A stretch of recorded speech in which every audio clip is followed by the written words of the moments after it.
Hello friends, welcome back to our own channel well. तो friends, हम सबको पता है कि मुहूर्त हमारे लिए कितना इम्पोर्टेंट हो जाता है कि हम कोई भी अच्छा काम करने से पहले जब अच्छा मुहूर्त है कि नहीं वो जरूर देखते हैं। उसी तरह यहाँ पे जैसे हमारे अगर हम देखते थे कि हमारे यहाँ पे एक साल के अंदर कितने मुहूर्त होते हैं, तो 3.5 मुहूर्त होते हैं। तो कौन से होते हैं वो? तो जो दिवाली के टाइम पे जो होता है वो एक हमारे लिए एक बड़ा मुहूर्त होता है।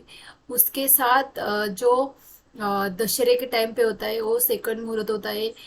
थर्ड होता है ये कि जब मराठी मतलब गुड़ी पड़वा जब होते हैं वो एक बड़ा मुहूर्त हम उसे ही मानते हैं। उसके साथ अक्षय तृतीया जो मई के महीने में आता है वो।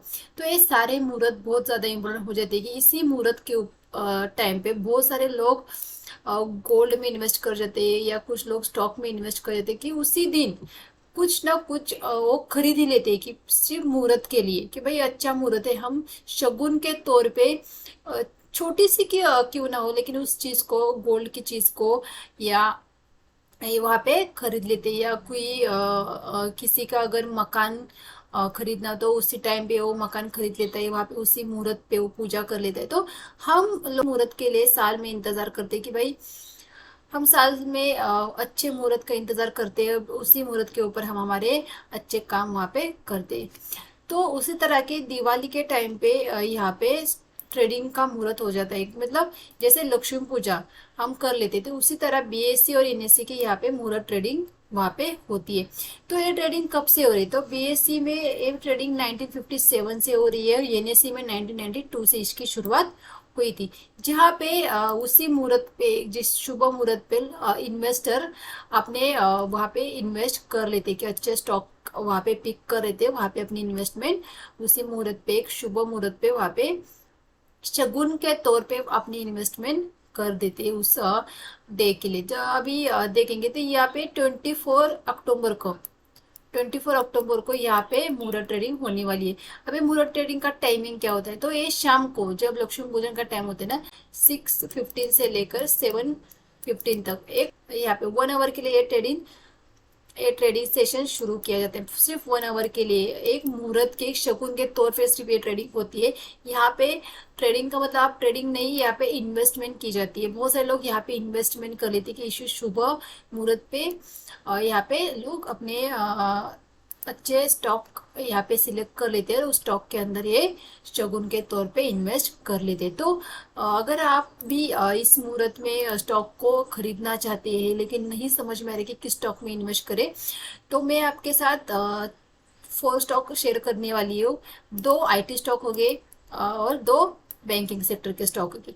कि मैंने इससे पहले भी कहा कि अगर इंडिया की ग्रोथ होनी है या हमारी इकोनॉमी को अगर बढ़ाना है तो 2 ही सेक्टर है जो हमारे, सेक्टर एक ऐसा सेक्टर है जो हमारे इकोनॉमी को ऊपर ले जा सकता है। इसके साथ आईटी सेक्टर, ये 2 सेक्टर है जहाँ पे हमें अच्छी खासी तेजी देखने को मिल सकती है।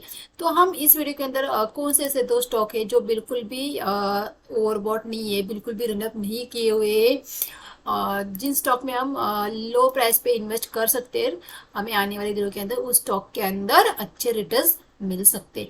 तो ध्यान में रखना है कि हम स्टॉक इन्वेस्टमेंट के तौर पे सिलेक्ट कर रहे हैं, तो इस स्टॉक को बिल्कुल भी शॉर्ट टर्म या ट्रेडिंग के हिसाब से मत लीजिए कि इस स्टॉक को सिर्फ एक इन्वेस्टमेंट में कर रहा हूँ, भाई शगुन के तौर पे इस स्टॉक को मैं खरीद लेता हूँ। एक ब्लू चिप स्टॉक है, इसके साथ एक फंडामेंटल स्ट्रॉन्ग स्टॉक है जो आने वाले दिनों के अंदर इस स्टॉक के अंदर हमें अच्छी खासी ग्रोथ देखने को मिल सकती है। क्विकली हम उस स्टॉक को देखते हैं कि कौन से ऐसे स्टॉक है जो हम इस मुहूर्त पे शगुन के तौर पे खरीद सकते हैं या बाय कर सकते हैं। चलो देखते हैं। तो हमारा फर्स्ट स्टॉक है बंधन बैंक। बंधन बैंक बिल्कुल भी ओवरबॉट नहीं है। यहाँ पे देखिए कोई भी रेड फ्लैग नहीं, स्टॉक बिल्कुल भी ओवरबॉट जोन में नहीं है। अगर बंधन बैंक की बात करें तो ये स्टॉक बिल्कुल भी रनअप नहीं किया हुआ है। भी इस स्टॉक के अंदर कब देते हैं, यहाँ पे 1 ईयर के अंदर अगर हम यहाँ पे देते स्टॉक, यहाँ पे जैसे 14% यहाँ पे माइनस हमें दिख रहा है। मतलब एक अच्छे खासे एक वैल्यूएशन पे आपको स्टॉक मिल रहा है, एक अच्छे प्राइस पे आपको स्टॉक मिल रहा है। अगर बैंक निफ्टी का भी ये एक पार्ट है, अगर बैंक निफ्टी अगर ब्रेकआउट दे देते हैं अपने ऑल टाइम को, वहाँ पे अगर ऑल टाइम के ऊपर ट्रेड करना लगता है तो इस स्टॉक में हमें तेजी देखने को मिल सकती है। ये स्टॉक बिल्कुल भी रनअप नहीं किया हुआ है, आपका चार्ट भी देख सकते हैं। मैं फिलहाल आपको चार्ट नहीं शेयर करने वाली हूँ, मैं सिर्फ आपको यहाँ पे स्टॉक किस तरह से है फंडामेंटल आपके साथ शेयर करने वाली हूँ कि फाइनेंशियल किस तरह से। तो मुझे बैंकिंग सेक्टर में एक बंधन बैंक एक ऐसा स्टॉक लगा है कि भाई इस स्टॉक के ऊपर हम एक लॉन्ग टर्म के लिए इन्वेस्ट कर सकते हैं। अगर हम इस स्टॉक के बारे में जानते हैं तो देते हैं टोटल, यहाँ पे फाइनेंशियल की बात करते हैं टोटल रेवेन्यू में हमें पिछले साल से इस साल में ग्रोथ देखने को मिल रही है। अगर यहाँ पे अगर हम ईबिटा की बात करें तो ईबिटा में हमें यहाँ पे अच्छी खासी ग्रोथ देखने को मिल रही है। अगर नेट इनकम की बात करें तो नेट इनकम पे भी पिछले साल से दिख सकते हैं, यहाँ पे हमें ग्रोथ होती हुई दिख रही है। अगर यहाँ पे अगर हम प्रमोटर की बात करते हैं, प्रमोटर की बात करें तो यहाँ पे 39 मतलब 40% प्रमोटर की होल्डिंग स्टॉक के अंदर देखने को मिले। अगर म्यूचुअल फंड की 6.73% की, डीआईएस की 0.14% की होल्डिंग देखने को मिले। अगर हम यहाँ पे एफआईएस की होल्डिंग देखते हैं तो एफआईएस की होल्डिंग ऑलमोस्ट या प्रमोटर के बराबर हमें देखने को मिले। मतलब एफआईएस इस स्टॉक में बहुत ज्यादा इंटरेस्टेड लग रही है, बहुत ज्यादा होल्डिंग इनकी स्टॉक के हमें अंदर देखने को मिले। 35% की एफआईएस की होल्डिंग स्टॉक के अंदर हमें देखने को मिले। इसके साथ इन्होंने जून के अंदर भी अपनी होल्डिंग को इंक्रीज किया है। अगर रिटेल की होल्डिंग है तो यहाँ पे 17.25% की यहाँ पे रिटेल की होल्डिंग हमें स्टॉक के अंदर देखने को मिले। तो बैंकिंग सेक्टर में बंधन बैंक हमें अच्छा लग रहा है कि हाँ इस स्टॉक के अंदर हमें तेजी देखने को मिल सकती है, क्योंकि स्टॉक बिल्कुल भी रनअप नहीं किया हुआ है। तो चलो बैंकिंग का दूसरा कौन सा स्टॉक है जहाँ पे हम अपने पैसे को इन्वेस्ट कर सकते। तो हमारा सेकंड स्टॉक है आईसीआईसीआई बैंक, 888 के आसपास अभी प्रेजेंटली ट्रेड कर रहा है। अगर हम इस स्टॉक की बात करें 1 ईयर के अंदर इस स्टॉक ने 19-20% की ऑलमोस्ट 20% की रिटर्न यहाँ पे दिखाई है। तो एक कैप स्टॉक है, एक ब्लू चिप स्टॉक है, एक निफ्टी 50 में से एक स्टॉक है। यहाँ पे अगर प्राइवेट बैंक है, ये यहाँ पे कोई भी रेड फ्लैग नहीं दिख रहा है। इसके साथ स्टॉक बिल्कुल भी ओवरबॉट जोन में नहीं दिख रहा है। अगर हम स्टॉक के फाइनेंशियल की बात करते हैं, अगर टोटल रेवेन्यू की बात करें तो टोटल रेवेन्यू में हमें यहाँ पे बढ़ोतरी देखने को मिल रही है। जैसे ईबिटा की बात करें तो यहाँ पे भी हमें बढ़ोतरी देखने को मिले। नेट इनकम की बात करें तो यहाँ पे भी अच्छी खासी ग्रोथ होती हुई दिख रही है। प्रमोटर की होल्डिंग हमें यहाँ पे कुछ दिखने को नहीं मिल रही है। अगर ये म्यूचुअल फंड के लिए तो 29% का स्टेक म्यूचुअल फंड के पास है, डीआईएस के पास 16% का स्टेक है।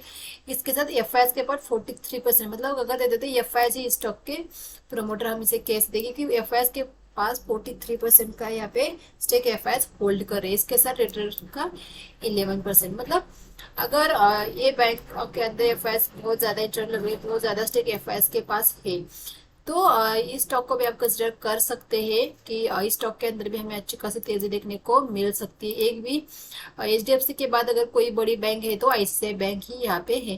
तो फर्स्ट जो बंधन बैंक में आपने आपको सजेस्ट किया था, सेकंड आईसीआईसीआई बैंक, इन दोनों में से आप किसी भी बैंक के अंदर आप अपने पैसों को इन्वेस्ट कर सकते हैं। किसी भी बैंक के अंदर या किसी भी स्टॉक के अंदर इन्वेस्ट करने से पहले आप खुद भी एनालाइज कीजिए कि भाई किस तरह से, क्या आपको किस तरह से स्टॉक लग रहे हैं, आपकी रिस्क किस तरह से आप मैनेज कर सकते हैं, उसके हिसाब से आप किसी भी स्टॉक में इन्वेस्ट कर सकते। ये देखिए स्टॉक कितना ही अच्छा क्यों ना हो या कितना ही बुरा क्यों ना हो, रिस्क तो वहाँ पे होती है।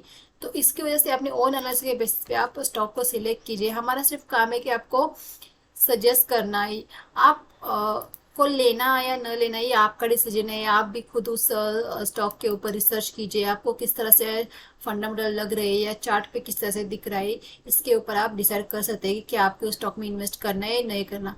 लेकिन बैंकिंग सेक्टर के ऐसा सेक्टर है जो हमारे इंडिया की इकोनॉमी को बढ़ावा दे सकता है, तो इसी वजह से बैंकिंग सेक्टर में बहुत ज्यादा जोर दिया जा रहा है। इसके अलावा बैंकिंग सेक्टर में एक ऐसा सेक्टर है जो बिल्कुल भी रनअप नहीं हुआ है, जो बिल्कुल भी अभी परफॉर्म नहीं किया है, वो ऐसा सेक्टर है। इसीलिए बहुत ज्यादा नजर बैंकिंग सेक्टर पे ही, इसीलिए मैंने ये 2 स्टॉक आपके लिए सजेस्ट किए। तो हम आईटी सेक्टर के 2 स्टॉक देखते हैं कि कौन से ऐसे स्टॉक है जो हमें कम प्राइस पे एक डिस्काउंट पे देखने को मिले। तो आईटी सेक्टर का हमारा फर्स्ट स्टॉक है टेक महिंद्रा, जो प्रेजेंटली 1021 के आसपास अभी ट्रेड कर रहा है। अगर इस स्टॉक की बात करें तो यहाँ पे कोई भी रेड फ्लैग नहीं दिख रहा है, यहाँ पे स्टॉक बिल्कुल भी ओवरबॉट जोन में नहीं है। इसके अलावा स्टॉक डिविडेंड भी अच्छी खासी देता है। अगर स्टॉक के हम 1 ईयर की बात करते तो 1 ईयर में यहाँ पे माइनस में दिख रहा है रिटर्न हमें 33। अगर हम 5 ईयर की बात करें तो 5 ईयर के अंदर अगर देते थे 122 के परसेंटेज हमें यहाँ पे रिटर्न देखने को मिले। देख सकते 453 के आसपास स्टॉक था, प्रेजेंट उसका हाई यहाँ पे 1838 का लगा है। तो स्टॉक ने अच्छे खासे रिटर्न स्टॉक ने हमें बना के दिए लॉन्ग टर्म के हिसाब से। तो अभी क्या हो रहा है, जो आईटी स्टॉक की जो रैली है उसके बाद यहाँ पे प्रॉफिट बुकिंग चल रही है, गिरावट यहाँ पे चल रही है। देखते अगर कोई स्टॉक कोई सेक्टर रनअप हो गया तो उसके अंदर यहाँ पे रिट्रेसमेंट आ जाते हैं, तो फिर से वो अपनी चाल पकड़ लेते। तो अभी वक्त है कि हम इस गिरावट के अंदर इस अच्छे क्वालिटी स्टॉक को पिक कर सकते हैं। तो टेक में एक ब्लू चिप स्टॉक है, निफ्टी में से एक स्टॉक है, एक लार्ज कैप कंपनी है, ये आईटी सर्विस और कंसल्टेंसी प्रोवाइड करती है। तो यहाँ पे अगर सेक्टर का अगर यहाँ पे पी दे देते तो 25 हमें दिखा रहा है, स्टॉक का 17.82। तो सेक्टर से सस्ते प्राइस पे आपको स्टॉक मिल रहा है। इसके साथ 3.98% की डिविडेंड यील्ड स्टॉक आपको देता है। तो यहाँ पे भी आप इन्वेस्ट कर सकते हैं। एक अच्छी बेट रहेगी जो डिविडेंड भी अच्छी खासी देता है, या आने वाले दिन के अंदर आईटी स्टॉक के अंदर हमें अच्छी खासी तेजी भी देखने को मिल सकती है। चलो क्विकली फाइनेंशियल की बात करते हैं। फाइनेंशियल की बात करते हैं तो टोटल रेवेन्यू के अंदर यहाँ पे भी हमें बढ़ोतरी देखने को मिल रही है। बिट्टा की बात करते हैं तो यहाँ पे थोड़ी सी हमें यहाँ पे घट देखने को मिल रही है। अगर नेट इनकम की बात करें तो नेट इनकम यहाँ पे हमें एवरेज दिखा रहा है। अगर हम प्रमोटर की बात करते हैं, हम यहाँ पे बात करते हैं 35% प्रमोटर की होल्डिंग है म्यूचुअल फंड की 12.80% की, जैसे कि जून के अंदर उन्होंने अपनी होल्डिंग को यहाँ पे इंक्रीज किया है। डीआईएस की 7.94% की होल्डिंग हमें स्टॉक के अंदर देखने को मिल रही है। इसके साथ एफआईएस की 30.43% की होल्डिंग हमें स्टॉक के अंदर देखने को मिल रही है। अगर रिटेल की होल्डिंग देखते हो यहाँ पे 30% की यहाँ पे रिटेल की होल्डिंग हमें स्टॉक के अंदर देखने को मिल रही है। तो बहुत सारे लोग ने क्या किया, टॉप पे स्टॉक को बाय किया, जैसे रैली शुरू थी टॉप पे स्टॉक को बाय किया है, फिर स्टॉक में गिरावट आने के बाद बहुत ज्यादा परेशान हुए। तो बिल्कुल भी परेशान होने की जरूरत नहीं। अगर आपने स्टॉक को इन्वेस्टमेंट के तौर पे अगर आपने खरीदा है तो डेफिनेटली वो स्टॉक ऊपर ही जाएगा। एक अच्छी खासी एक आईटी सेक्टर का एक दिग्गज कंपनी है, तो इस स्टॉक के अंदर हमें अच्छी खासी रिटर्न्स देखने को मिलेंगे आने वाले दिनों के अंदर। तो आप किसी भी स्टॉक को आप बाय कर रहे हो तो उस समय आप क्या सोच के उस स्टॉक को बाय कर रहे हो, क्या आप ट्रेडिंग बेट के हिसाब से उसे बाय कर रहे हो या आप इन्वेस्टमेंट के तौर पे स्टॉक को बाय करें। अगर आप इन्वेस्टमेंट के तौर पे अगर इन्वेस्टर हो तो लॉन्ग टर्म के हिसाब से स्टॉक के अंदर आपको किस तरह से रिटर्न मिल सकते हैं, इसे पूरा फंडामेंटल और टेक्निकल देके उसके हिसाब से फिर आप स्टॉक को बाय कर सकते हैं। लोग क्या करते हैं, बस स्टॉक 5% अप चला गया, चलो स्टॉक को बाय कर लेते, सोचते नहीं कुछ नहीं, बस तुरंत स्टॉक को बाय कर लेते हैं और फिर 2 दिन के बाद स्टॉक फिर नीचे आया तो फिर परेशान हो जाते। तो ऐसा नहीं करना है। ट्रेडर और इन्वेस्टर इनमें डिफरेंस है। ट्रेडर मोमेंटम के लिए स्टॉक को पिक करते हैं, इन्वेस्टमेंट एक उसका एक व्यू रहता है कि 2 साल या 5 साल के लिए मैं स्टॉक को बाय कर लेता हूँ कि 2 साल या 5 साल के अंदर स्टॉक के अंदर मेरे अच्छे रिटर्न्स बन सकते हैं। तो सबसे पहले आप इन्वेस्टर हो या ट्रेडर हो ये फाइंड आउट कीजिए, उसके बाद किसी भी स्टॉक को पिक कीजिए उसके हिसाब से। तो चलो नेक्स्ट हमारा आईटी स्टॉक होगा। नेक्स्ट स्टॉक है हैप्पीएस्ट माइंड, जो अभी 987 के आसपास अभी ट्रेड कर रहा है। अगर इस स्टॉक की बात करते हैं तो स्टॉक ने 1 ईयर के अंदर यहाँ पे कोई भी रिटर्न नहीं दिखाई, यहाँ पे 29 माइनस में रिटर्न दिख रहे हैं। अगर हम यहाँ पे फायर की बात करते हैं तो फायर के अंदर स्टॉक ने देख सकते हैं 66% के रिटर्न यहाँ पे दिखाई। तो फायर के अंदर स्टॉक ने 166% के रिटर्न स्टॉक ने दिखाई। तो स्टॉक 300 से लेकर यहाँ पे देख सकते हैं 1580 तक इसका हाई लगा है। तो स्टॉक के अंदर अच्छे खासी यहाँ पे लॉन्ग टर्म के अंदर स्टॉक ने अच्छे खासे रिटर्न दिए। तो एक आईटी सेक्टर का स्टॉक है जो यहाँ पे देख सकते हैं आईटी सर्विसेज कंसल्टेंसी, एक स्मॉल कैप स्टॉक है। अगर यहाँ पे देखते कोई भी रेड फ्लैग नहीं दिख रहा है, यहाँ पे स्टॉक बिल्कुल भी ओवरबॉट जोन में हमें देखने को नहीं मिल रहा है। फाइनेंशियल की अगर बात करते हैं टोटल रेवेन्यू के अंदर यहाँ पे हमें ग्रोथ देखने को मिल रही है। अगर इबिटा की बात करें तो यहाँ पे भी हमें ग्रोथ देखने को मिल रही है। अगर नेट इनकम की बात करें तो नेट इनकम में हमें पिछले साल से इस साल के अंदर अच्छी खासी ग्रोथ होती हुई दिख रही है। अगर हम प्रमोटर की बात करें तो यहाँ पे प्रमोटर की 53% की होल्डिंग हमें स्टॉक के अंदर देखने को मिल रही है। म्यूचुअल फंड की 1.1%, यहाँ पे डीआईएच की 0.41%, एफआईएस की 4%। अगर हम रिटेल की देते तो 41% रिटेल की यहाँ पे होल्डिंग देखने को मिल रही, क्योंकि ये स्टॉक जब लिस्ट हुआ था, लिस्ट होने के बाद स्टॉक ने इतनी अच्छी तेजी यहाँ पे दिखाई तो रिटेल के पैसे को स्टॉक ने डबल किया है। तो बहुत सारे रिटेल के पास ये स्टॉक है जिन्होंने आईपीओ में खरीदा है या फिर कुछ लोगों ने टॉप पे खरीदा है, फिर उसे वो होल्ड किया जा रहा है, क्योंकि कंपनी एक अच्छी खासी कंपनी है, आईटी सेक्टर की कंपनी है। जैसे आईटी सेक्टर में अभी गिरावट चल रही है, लेकिन आने वाले दिनों के अंदर हमें इन स्टॉक के अंदर अच्छी खासी तेजी देखने को मिले। तो ये नहीं है कि यही आईटी स्टॉक आपको लेना है, आप अपने एनालिसिस के बेसिस पे किसी भी स्टॉक को सिलेक्ट कर सकते हैं, लेकिन आप उस कंपनी के फंडामेंटल और टेक्निकल जरूर देखिए। गिरावट के अंदर आपको अच्छे स्टॉक को पिक करना भी ज़रूरी है, क्योंकि क्या होता है बहुत सारे लोग गिरावट में स्टॉक को बेच देते हैं, तो ये गलती बिल्कुल भी नहीं करनी है। गिरावट के अंदर आपको स्टॉक को पिक करना है। जो तो अगर आपने टॉप पे लिया है तो आप इस स्टॉक को फिर से एवरेज कर सकते हैं, और फिर जैसे ही आईटी की रैली होगी तो हमें स्टॉक के अंदर भी तेज़ी देखने को मिल सकती है। तो ये जो मैंने 4 स्टॉक आपको सिलेक्ट करके दिए, ये एक लॉन्ग टर्म व्यू से मैंने सिलेक्ट करके दिए कि हाँ लॉन्ग टर्म हम इस स्टॉक के अंदर इन्वेस्टमेंट कर सकते हैं, जो आने वाले मुहूर्त ट्रेडिंग के दौरान जो शुभ होता है, जो यहाँ पे हम एक शगुन के तौर पे इन स्टॉक को पिक कर सकते हैं या हम बाय कर सकते हैं। तो आप भी अपने ओन एनालिसिस के बेसिस पे स्टॉक को पिक कर सकते हैं। आप भी देखिए स्टॉक आपको किस तरह से लग रही है, फिर अपने ओन एनालिसिस के बेसिस पे आप इन स्टॉक को बाय कर सकते हैं। इस मुहूर्त पे एटलीस्ट एक स्टॉक बाय जरूर कीजिए, एटलीस्ट एक, सिर्फ वन स्टॉक तो आप जरूर बाय कीजिए एक मुहूर्त के टाइम पे, एक शगुन के तौर पे। तो आई होप फ्रेंड्स आपको वीडियो अच्छा लगे, वीडियो को लाइक और चैनल को जरूर सब्सक्राइब कीजिए। थैंक